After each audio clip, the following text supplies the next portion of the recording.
Video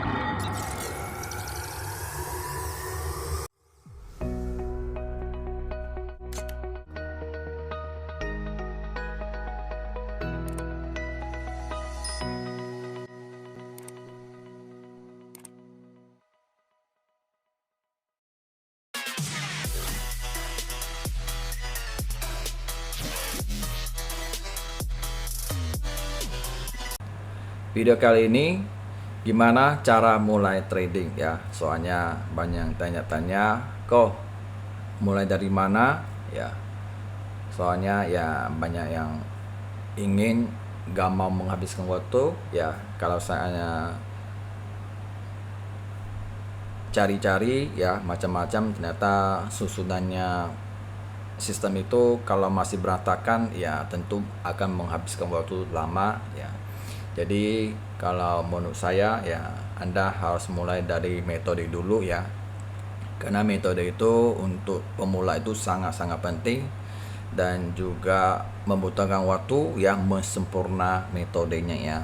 Tapi perlu ingat metode gak ada 100% ya. Setidaknya kalian bisa membuat metode itu di atas 50% ya. Setidaknya 55 atau 60% atau 7% di situ ya. Jadi Anda harus mencari ya metode yang sesuai gaya Anda dan atau versi Anda ya. Karena setiap metode pasti versi orang berbeda-beda ya. Yang penting kalian cukup pilih salah satu ya. Contoh saya ambil yang support resistant ya. Itu metodenya sangat gampang ya. Cuma ya kebanyakan yang pakai ya ada yang sampai tengah jalan, ada yang sampai bentar aja ya. Kemungkinan ya meremehkan ya, mungkin merasa sudah tahu cara pemakaian begini ya, ternyata bukan ya.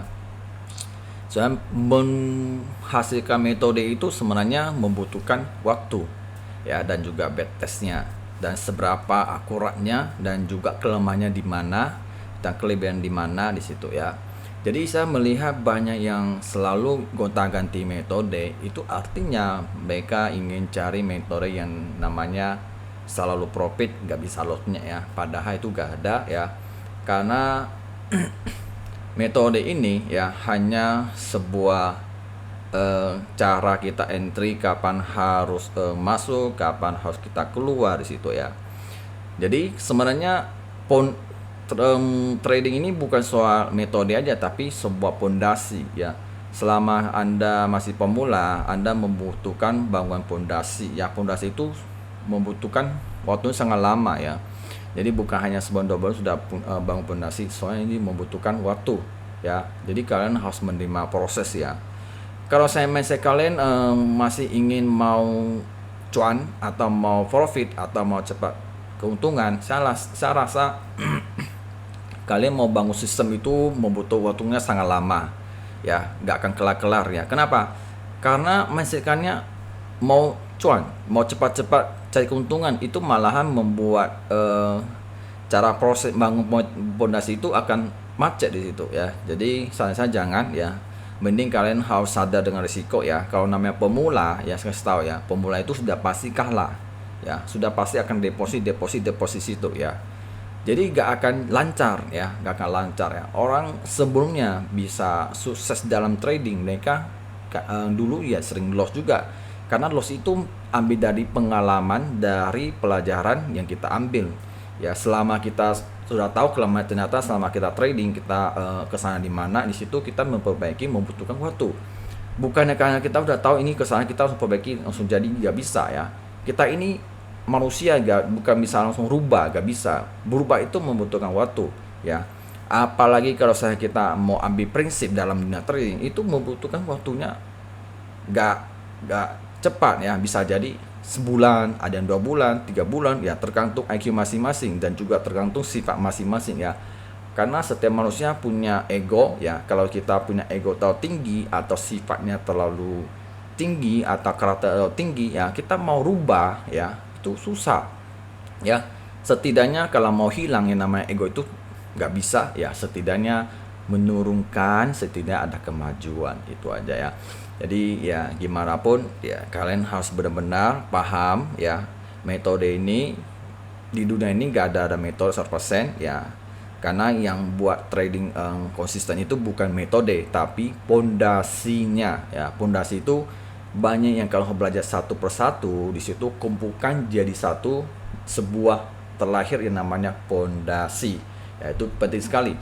Kalau kalian sudah punya pondasi, psikologinya atau mentalnya akan terjaga ya. Pondasinya itu menjaga psikologi di dalam. Jadi kalau ada kayak news apalah politik itu mau serang nggak bisa karena sudah ada pondasinya ya. Kalau pondasinya hancur ya psikologi akan kena serang di situ ya. Jadi kalian harus ngerti ya teorinya ya. Kalau tanpa teori kalian nggak bisa praktek ya. Jadi semakin banyak wawasan semakin kalian bisa mencerna yang mana yang positif yang mana negatif. Di situ kalian dikombinasi ya jadi yang terbaik di situ ya. Oke. Jadi saya ambil contohnya pertama-tama kalian belajar ya metode cukup gampang aja support dan resisten. Oke. Setelah Anda memakai metode ya Anda harus melatihkan, mempraktikkan dalam 1 bulan. Oke. Selama trading pakai metode support resisten dalam 1 bulan, Anda melihat ya apakah bagus atau tidak di situ ya. Apakah benar-benar sudah bagus, apakah cara aku berguna sudah bagus ya. Kalau selama 1 bulan ternyata hasil trading ya win rate-nya kemungkinan ya ada untung, berarti ada kemajuan. Oke. Di situ berarti kalau metode sudah merasa udah oke, boleh lanjut tahap selanjutnya ya. Kalau saya belum oke, kalian cari kelemahannya apa di situ. Cari dulu kelemahannya apa, habis itu cari diadaptasi dulu, perbaiki gimana ya. Perbaiki itu membutuhkan waktu juga, jadi gak bisa langsung kita tahu langsung perbaiki, gak bisa.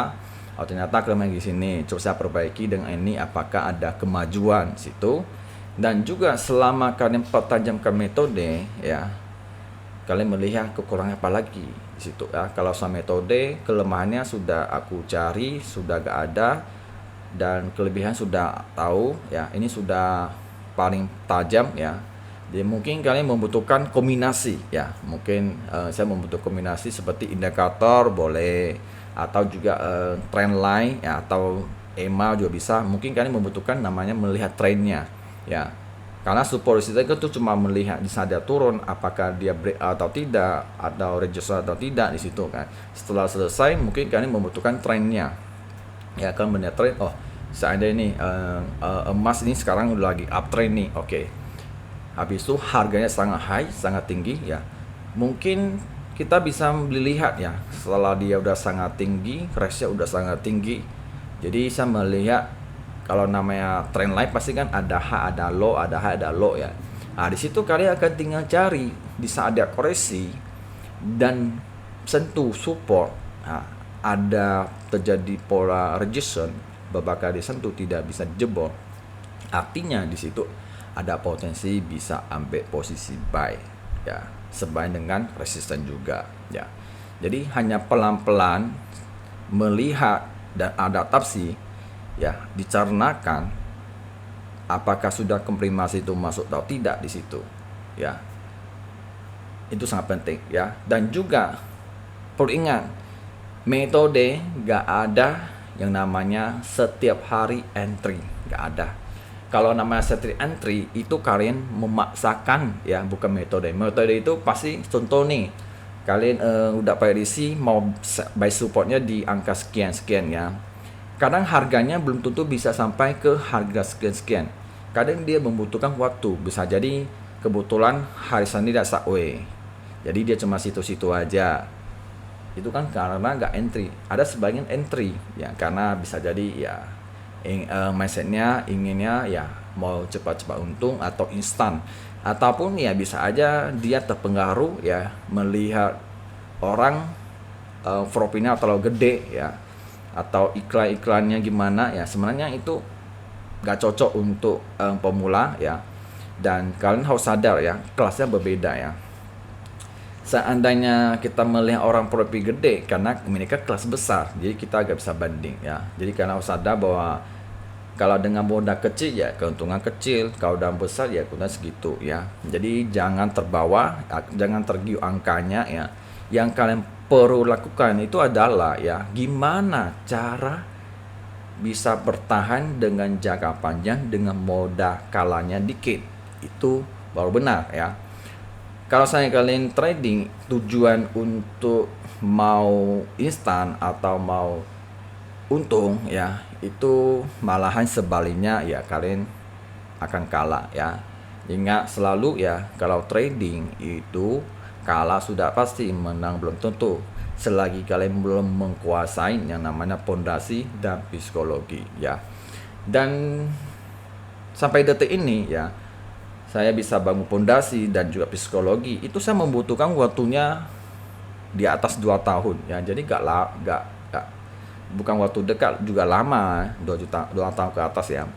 Makanya sampai detik ini saya paling fokus itu adalah risiko manajemen ya. Yang penting kalian bertahap belajar ya. Nanti seiring waktu nanti kalian akan memahami ya gimana cara trading ya, apa yang saya rasakan di situ ya. Intinya jangan cari profit dulu, tapi cari pondasi dulu, itu penting. Pondasi sudah ada, di situ kalian trading akan santai ya. Intinya begitu. Intinya jangan pakai terlalu banyak modal besar untuk trading ya. Sebelum trading, sebelum kalian pakai akun real ya, kalian pakai demo dulu, uji dulu strategi yang kalian pakai dulu. Apakah sudah bagus ya? Kalau sudah bagus, di situ Anda akan mulai yang namanya tentukan resiko manajemen, money management di situ. Setelah punya pondasi, baru mulai tes dulu ya seberapa bagus ya. Kalau udah bagus, barulah pakai akun real jika sudah ada pondasi. Oke. Kalau pondasi dari demo sudah ada, nah selanjutnya kalian melatih adalah psikologi ya. Karena akun demo sama akun real itu psikologi merasakan ya, nanti akan ada latihan psikologinya. Nanti kalian saat trading kalian akan terasa detak jantungnya dengan pemikiran entah gimana, itu kalian perlu latih ya, membutuhkan waktu ya. Kalau psikologi, kalau kalian sudah lolos, wah artinya kalian trading sudah santai. Kalian bisa pilih kalian jadi trader apa, bisa jadi trader intraday atau swing di situ. Jadi santai-santai ya. Kalau scalping itu mungkin agak susah ya, mungkin ya membutuhkan waktu dekat dan juga butuh mental yang kuat di situ ya. Jadi semua membutuhkan proses ya. Intinya kalian harus belajar menerima proses ya. Jadi gak ada instan ya. Kalau kalian masih mindset instan, saya rasa kalian tidak akan mempunyai sistem. Malahan kalian selalu gonta ganti ya, kerjanya hanya deposit aja ya. Percaya gak percaya, kalian akan merasakan nanti suatu saat ya di situ ya. Dan semoga video ini sangat bermanfaat, dan jangan lupa like, comment, share ke teman yang membutuhkan ya. Dan sampai di sini yang bisa aku bahas, dan bye.